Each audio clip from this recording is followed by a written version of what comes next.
Jubilee hills assembly నియోజకవర్గ ఉప ఎన్నికల ప్రచారం తుది దశకు చేరుకుంది. గెలుపు గుర్రం ఎక్కేదెవరో తేల్చే కీలక ఘట్టానికి తెరపడింది. ఈ రోజు సాయంత్రం 5 గంటల వరకే ప్రచారానికి గడువు ఉన్నందున నియోజకవర్గంలో అన్ని ప్రధాన పార్టీల ప్రచారం హోరెత్తింది. గడువు ముగియనుండటంతో కాంగ్రెస్, బీఆర్ఎస్, బీజేపీ పార్టీల అగ్ర నాయకులు రోడ్ షోలు, ఇంటింటి ప్రచారంతో హోరాహోరీగా తలపడ్డారు. ప్రచారం ముగిసిన తర్వాత జూబ్లీహిల్స్ నియోజకవర్గంలో ఎన్నికల కమిషన్ ఆంక్షలు అమల్లోకి రానున్నాయి.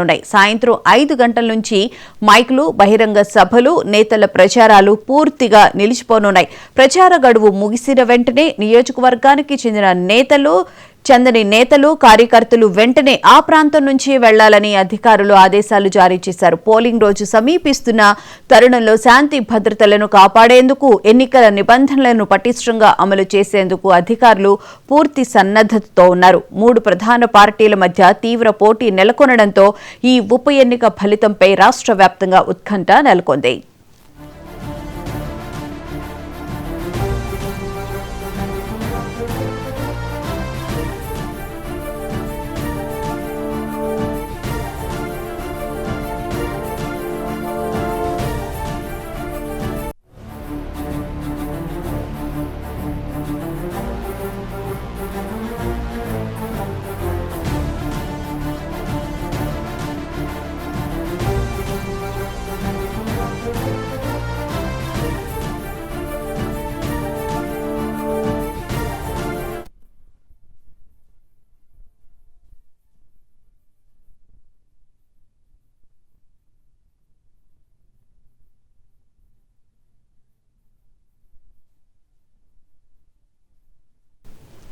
జూబ్లీహిల్స్ అసెంబ్లీ నియోజకవర్గ ఉప ఎన్నికలకు సంబంధించి ప్రచారం మరికొన్ని గంటల్లోనే ముగియనుంది. ఇక ఇదే అంశానికి సంబంధించిన పూర్తి వివరాలను మా కాంగ్రెస్ సీనియర్ కరెస్పాండెంట్ శ్రీనివాస్ లైవ్లో ఉంది. శ్రీనివాస్, చెప్పండి, మరికొన్ని గంటల్లోనే ప్రచారం ముగియనుంది. ముఖ్యంగా చూసుకుంటే ఉప ఎన్నికకు సంబంధించి 3 పార్టీలు కాళ్లకి చక్రాలు కట్టుకుని తిరుగుతున్నారు. కానీ ఓటర్ల నాడి తెలుసుకోవడం చాలా కష్టంగా ఉంది అంటున్నారు. ముఖ్యంగా తటస్థ ఓటర్ల సంఖ్య ఈసారి 16% ఉంది అని చెప్పి నివేదికలు అయితే వస్తూ ఉన్నాయి కదా. జూబ్లీహిల్స్ ఉప ఎన్నికలకు సంబంధించిన ప్రచార గడువు అనేది ఈరోజు సాయంత్రం ముగుస్తుంది. అంటే మరికొన్ని గంటల్లోనే ఈ ప్రచార గడువు ముగుస్తుందని చెప్పొచ్చు. మైకులు ముగబోనున్నాయి, ఈ డీజే సౌండ్లు ఆగిపోనున్నాయి, ప్రచార రథాలు గమ్యస్థానాలకు చేరుకున్నాయి. అంటే ఇప్పటికే కూడా అన్ని ప్రధాన పార్టీలు సీరియస్ గా జూబ్లీహిల్స్ ఉప ఎన్నికపై కూడా ఏదైతే సీరియస్ గా ఫోకస్ పెట్టి ప్రచారం నిర్వహించాయి. సామాజిక వర్గాల వారిగా కూడా నేతల్ని మోహరించారు. అదేవిధంగా బస్సులను ప్రధానంగా టార్గెట్ చేసుకుని ఈ ప్రచారం అయితే నిర్వహించారు. జూబ్లీహిల్స్ ఏదైతే నియోజకవర్గంలోని పరిస్థితికి భిన్నమైన పరిస్థితి అని చెప్పొచ్చు. ఎందుకంటే ఓట్లు జూబ్లీహిల్స్ లో ఉంటాయి, కానీ నివసించేది మాత్రం పక్క ప్రాంతాల్లో ఉన్న పరిస్థితులు. సో ఏ విధంగా వారిని ప్రసన్నం చేసుకోవాలనే అంశాలపై కూడా అన్ని పార్టీలు ఇబ్బందికర పరిస్థితులు అన్ని పార్టీలకు అని చెప్పొచ్చు. ప్రధానంగా బస్తీ ఓట్లను అన్ని పార్టీలు టార్గెట్ చేసి బస్తీ ఓటర్లు తమ వైపు తిప్పుకునేందుకు నానా ప్రయత్నాలు సామాజిక వర్గాల వారిగా ప్రయత్నం చేస్తున్నాయి. అదేవిధంగా ఏదైతే ఇప్పటికే కుల సంఘాలతో కూడా ఆత్మీయ సమ్మేళనాలు ఏర్పాటు చేయడంతో పాటు అన్ని సంఘాలను అక్కడ సామాజిక వర్గాల వారిగా కూడా నేతల్ని అక్కడికి మారుస్తున్నారు. అయితే ఈ నేపథ్యంలో కూడా ఈ మరికొన్ని గంటలు అనేది చాలా కీలకం కానున్న నేపథ్యంలో కూడా ఈ మరీ ప్రతిష్టాత్మకంగా పార్టీలు తీసుకున్నాయని చెప్పొచ్చు. మొత్తం జూబ్లీహిల్స్ నియోజకవర్గంలో 4,01,987 ఓట్లున్న జూబ్లీహిల్స్ నియోజకవర్గంలో 50% దాటి ఎప్పుడు పోలైన పరిస్థితి లేదు. ఈ క్రమంలో కూడా ఈసారి 50% పోలింగ్ పెంచేందుకు కూడా అన్ని పార్టీలు ప్రయత్నం చేస్తున్నాయి. ఓటర్లు అందరినీ పోలింగ్ కేంద్రాలకు తరలించేందుకు కూడా ప్రయత్నాలు ముమ్మరం చేస్తున్నాయి. ఎందుకంటే ఇప్పుడు కాంగ్రెస్ కూడా మెజార్టీ ఓటింగ్ పడితేనే గెలవడంతో పాటు మెజార్టీ వస్తుందని కూడా కాంగ్రెస్ ధీమాగా ఉంది. ఈ క్రమంలో కూడా ఆ ప్రాంతాల్లో నేతల్ని అక్కడ బస్తీ వాసుల్ని కూడా ఓటు వేసేందుకు కూడా తీవ్ర ప్రయత్నాలు అయితే చేస్తున్నారు. ఇప్పటికే కూడా ఏదైతే పంపకాలు కూడా షురువు చేశారు. ఇప్పటికి ఒక రౌండ్ కూడా పూర్తి అయిపోయి పార్టీలకు సంబంధించి కాంగ్రెస్, బీఆర్ఎస్, అదేవిధంగా బీజేపీ. సో ఇప్పటికే ఒక రౌండ్ ఇటు బీఆర్ఎస్ 1000 నుండి 1500 రూపాయల ఓటుకు పంచితే కాంగ్రెస్ ఇప్పటికి 2500 పంచింది. మరొక రౌండ్ కూడా పంచడానికి కూడా అంతా రంగం సిద్ధం చేసుకుంది. ఎందుకంటే ఇప్పటికీ నేతలు బయట నుండి వచ్చిన నేతలు 5 గంటల తర్వాత జూబ్లీహిల్స్ నియోజకవర్గంలో ఉండకూడదు. ఇది ఎన్నికల నిబంధన. కాబట్టి ఖచ్చితంగా సాయంత్రం బయటకు వెళ్లాల్సిన పరిస్థితి నేపథ్యంలో కూడా ఇప్పటికీ మొత్తం పంపకాల ప్రక్రియ అంతా నేతలు పూర్తి చేశారు. ఎందుకంటే జూబ్లీహిల్స్ నియోజకవర్గంలో ఎవరు ఉండదు అనేది కూడా ఆంక్షలు. అయితే శ్రీనివాస్, ప్రధానంగా చూసుకుంటే ఇక్కడ డివిజన్ల వారీగా ఎవరి లెక్కలు వాళ్ళు వేసుకుంటున్నారు, గెలుపుపై ఎవరి ధీమా వాళ్ళు వ్యక్తం చేస్తున్నారు. కానీ బస్తీ ఓటర్ల నాడి ఎలా ఉంది అనేది కూడా కనిపెట్టడం చాలా కష్టంగా ఉంది అని చెప్పని అంటున్నారు. అయితే బస్తీ లీడర్ ఎవరైతే ఉన్నారో వాళ్ళు ఎవరికి ఓటు వేయమంటే వాళ్ళకి వేస్తాము అని చెప్పి కూడా కొంతమంది చెప్తున్నారు. డబ్బులు ఎవరికి ఎక్కువ ఇస్తే ఆ పార్టీకి వేస్తామని చెప్పి ఇలా భిన్న వాదనలు అయితే వినిపిస్తూ ఉన్నాయి కదా. అయితే మీరన్నట్టు జూబ్లీహిల్స్ నియోజకవర్గంలో 7 డివిజన్లు ఉన్నాయి. 7 డివిజన్లలో డివిజన్ల వారీగా పార్టీ పరిస్థితులు ఉన్నాయి. ఏదైతే బీఆర్ఎస్ కు కొన్ని డివిజన్లో బలం ఉంటే కాంగ్రెస్ కు కొన్ని డివిజన్లలో బలం ఉంది. సో బలహీనంగా ఉన్న ప్రాంతాలని టార్గెట్ చేసుకొని ఆ ప్రాంతాల్లో కూడా ఓటర్లపై సీరియస్ గా ఫోకస్ పెట్టి తమ వైపు తిప్పేందుకు అన్ని పార్టీలు ఫోకస్ పెట్టాయని చెప్పాలి. ఈ క్రమంలో కూడా ప్రధానంగా బస్తీ ఓట్ల టార్గెట్ చేశారు. అయితే ఆ బస్తీలో ఉన్న లీడర్ ని ప్రసన్నం చేసుకోవడానికి అన్ని పార్టీలు సీరియస్ గా ప్రయత్నాలు చేయడంతో పాటు తమ వైపు కూడా నానా ప్రయత్నాలు పడుతున్నారని చెప్పొచ్చు. ఎందుకంటే ఆ బస్తీలో ఉన్న లీడర్ చెప్తే ఆ బస్తీ వాసులు ఓట్లు వేసే ఒక పరిస్థితి జూబ్లీహిల్స్ నియోజకవర్గంలో బస్తీలో ఉందని చెప్పొచ్చు. ఈ క్రమంలో కూడా ఎవరైతే బస్తీ వాసులు ఓటర్లు 16% ఉన్న పరిస్థితి ఉంది. సో ఈ క్రమంలో కూడా 16% అనేది అత్యంత కీలకంగా ఉంది.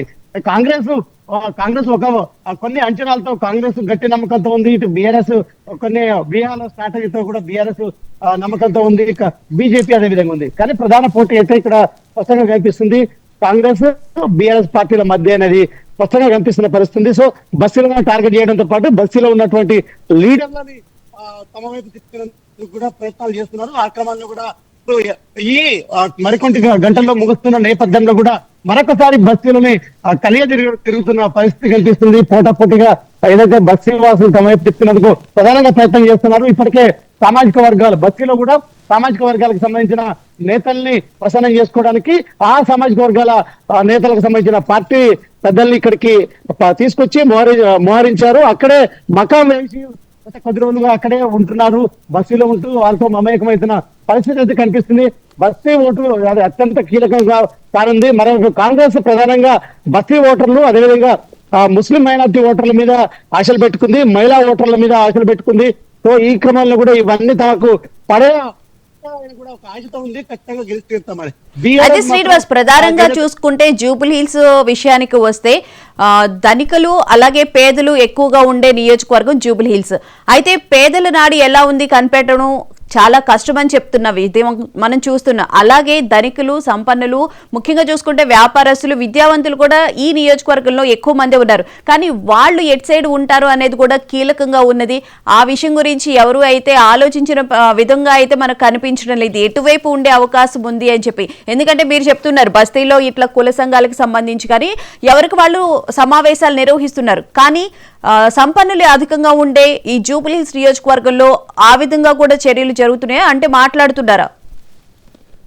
అంటే జూబ్లీహిల్స్ నియోజకవర్గంలో బస్తీ ఓట్లతో పాటు సంపన్నులు, విద్యావంతులు, వ్యాపారవేత్తలు ఇట్లా రకరకాలుగా వర్గాలుగా జూబ్లీహిల్స్ నియోజకవర్గంలో ఓటర్లు ఉన్న పరిస్థితుంది. కానీ ప్రధానంగా 50% ఓటింగ్ సరళి ఎందుకు నమోదు కాలేదంటే ప్రధానంగా ధనికులు, సంపన్నులు ఎవరైతే ఉన్నారో వారు ఓటింగ్ కు దూరంగా ఉన్న పరిస్థితి. అందుకే ఈసారి వారందరినీ ఆ ఓటింగ్ లో పాల్గొనేందుకు ఈ ప్రధాన పార్టీలన్నీ తీవ్రంగా ప్రయత్నం చేస్తున్నాయి. ఆ క్రమంలో కూడా ఆ సామాజిక వర్గ నేతలు ఇప్పుడు ధనికులు ఉన్నప్పుడు ధనిక సామాజిక వర్గానికి సంబంధించిన నేతల్ని ఖచ్చితంగా పట్టుకొని ఆ సమాజం, ఎందుకంటే జూబ్లీహిల్స్ నియోజకవర్గంలో ఓటర్లు ఎవరనేది కూడా ఇప్పటి నేతలకు ఎవరికి పూర్తి స్థాయిలో తెలియదు. కాబట్టి ఆ ఓటర్లు ఖచ్చితంగా ఓటు వేయాలి తమకు అనుకూలంగా అంటే మాత్రం ఆ సామాజిక వర్గాలు ధనికులు కావచ్చు, సంపన్నులు కావచ్చు, ఆ విద్యావంతులు కావచ్చు, వ్యాపారవేత్తలు కావచ్చు. కాబట్టి వారిని ఖచ్చితంగా వారితో కూడా ప్రత్యేకంగా సమావేశం అవ్వడంతో పాటు ఆ వర్గాలని ఆ ఓటింగ్ లో పాల్గొనేందుకు కూడా తీవ్రంగా ప్రయత్నాలు సాగుతున్నాయి. అయితే దళితులు ఓట్లు వేసిన సందర్భాలు ఇప్పటి వరకు కూడా లేదు. ఎందుకే ఓటింగ్ శాతం నమోదు కాలేదు. బస్తీలు అదేవిధంగా ప్రాంతాలు ఏదైతే సామాజిక వర్గాలంగా ఉన్నటువంటి ఏదైతే ధనికులు కాకుండా బస్తీ వాసుల ఓటింగ్ ఎక్కువ పడింది కాబట్టి ఈసారి బస్తీ వాసుల ఓటింగ్ తో పాటు ధనిక వర్గాలకు సంబంధించిన వ్యాపారవేత్తలకు సంబంధించిన ఏదైనా ఓట్లను కూడా వేయించేందుకు తీవ్రంగా ప్రయత్నాలు చేస్తున్నాయి. ఈ ఆక్రమణలో కూడా కాంగ్రెస్ విషయానికి వస్తే ఇటు ఏదైతే ఫిల్మ్ ఇండస్ట్రీకి సంబంధించిన కార్మికులతో కూడా ప్రత్యేకంగా సమావేశాలు ఏర్పాటు చేయడంతో పాటు ఎందుకంటే జూబ్లీహిల్స్ నియోజకవర్గంలో ముస్లిం మైనారిటీ ఓట్లు అదేవిధంగా కార్మికుల ఓట్లు సినీ కార్మికుల ఓట్లు ఏదో బస్తీ వాసుల ఓట్లు అనేది అత్యంత కీలకం, ఎక్కువ మెజార్టీగా ఉన్న పరిస్థితి. కాబట్టి ఆ అన్నింటినీ తీసుకునేందుకు కూడా కాంగ్రెస్ కూడా విషయ ప్రయత్నాలు చేస్తుంది.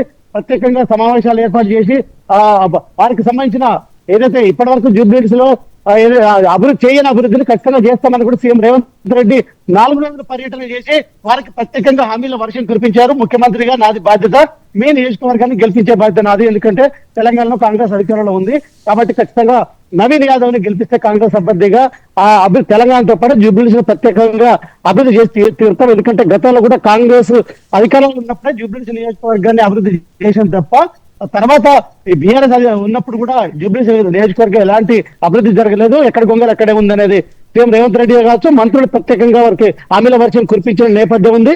ఈ క్రమంలో కూడా అన్ని వర్గాల వారిని ఓటింగ్ లో పాల్గొనేందుకు కాంగ్రెస్ ప్రయత్నాలు చేస్తుంది. అదేవిధంగా తమ వైపు తిప్పుకునేందుకు కూడా విశ్వ ప్రయత్నాలు సామాజిక వర్గాల వారిగా మంత్రులు ఎమ్మెల్యేలు అదేవిధంగా బయట నుంచి వచ్చిన ఇతర నేతలు అందరూ సీరియస్ గా ఫోకస్ పెట్టయితే ప్రచారాన్ని నిర్వహిస్తున్న పరిస్థితి కనిపిస్తుంది. సో సాయంత్రం వరకు ఇదే కొనసాగుతుంది. సైలెంట్ ఓటింగ్ అనేది అత్యంత కీలకంగా ఇప్పుడు అన్ని పార్టీలకు మారింది. సైలెంట్ న్యూట్రల్ ఓటింగ్ అనేది ఎటువైపు పడుతుంది అనేది ఒక ఆందోళనకరమైన పరిస్థితులు అయితే పార్టీలకు ఉంది.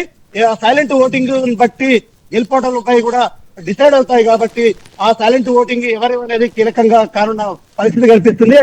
అయితే బస్తీలో కూడా ఈ సైలెంట్ ఓటింగ్ కనిపిస్తుంది. ఎందుకంటే గతంలో కూడా బస్తీలో డోర్ టు డోర్ తిరిగిన సందర్భాలు తక్కువ అన్నట్టు కూడా మనకు సమాచారం. ఈ క్రమంలో కూడా ఈసారి డోర్ టు డోర్ తిరుగుతున్న క్రమంలో కూడా కొంతమంది తమ పార్టీ అభిమానాన్ని చూపిస్తూ ఆ పార్టీ ఈ పార్టీ అని చెప్తున్నారు. కానీ కొంతమంది ఆ సందర్భంలో ఓటేసే సందర్భంలో మాకు నచ్చిన పార్టీకి వేస్తామని ఒక ప్రస్తుత పరిస్థితులు కల్పిస్తున్న నేపథ్యంలో కూడా సైలెంట్ ఓటింగ్ అనేది అత్యంత కీలకంగా అన్ని పార్టీలకు కానున్న నేపథ్యంలో కూడా పార్టీలలో ఇప్పుడు గుబులు నెలకొంది. ఎవరికి బస్తీ ఓట్లు సైలెంట్ ఓట్లు పడతాయి అనేది, అదేవిధంగా ముస్లిం మైనారిటీ ఓట్లు కూడా కాంగ్రెస్ తనకు మెజార్టీగా తమకు పడతాయని భావిస్తున్నప్పటికీ కూడా ముస్లిం మైనారిటీ ఓటు బ్యాంకింగ్ కూడా సైలెంట్ గా కనిపిస్తుంది. సో వర్గాల వారిగా విడిపోయిన పరిస్థితి ఉంది. సో ఈ క్రమంలో కూడా ఎవరికి ముస్లిం మైనారిటీ ఓట్లు పడతాయని ఒక ఆందోళనలో కూడా పార్టీలు ఉన్నాయి. ప్రధానంగా బీఆర్ఎస్ అదేవిధంగా కాంగ్రెస్. ఎందుకంటే బీజేపీ ఎలాగూ 70% ఉన్న హిందూ ఓట్ల మీద డిపెండ్ అయింది కాబట్టి ఈ రెండు పార్టీలు ఛాలెంజింగ్ గా బస్తీ ఓట్ల మీద అదేవిధంగా బస్తీ ఓట్ల మీద బీజేపీ కూడా ఆశలు పెట్టుకుంది. కానీ ఇటు బీజేపీ మాత్రం ఓన్లీ హిందూ ఓట్ల మీద డిపెండ్ అయింది కాబట్టి 3 పార్టీలు చాలా సీరియస్ గా ఫోకస్ పెడుతున్నాయి. మరి కొద్ది గంటలు ఉన్న నేపథ్యంలో కూడా ఈ ఓట్లు సైలెంట్ ఓట్లు ఎవరికి పడతాయని ఒక ఆందోళన పరిస్థితిలో మాత్రం పార్టీలు ఉన్నాయని చెప్పొచ్చు. రైట్.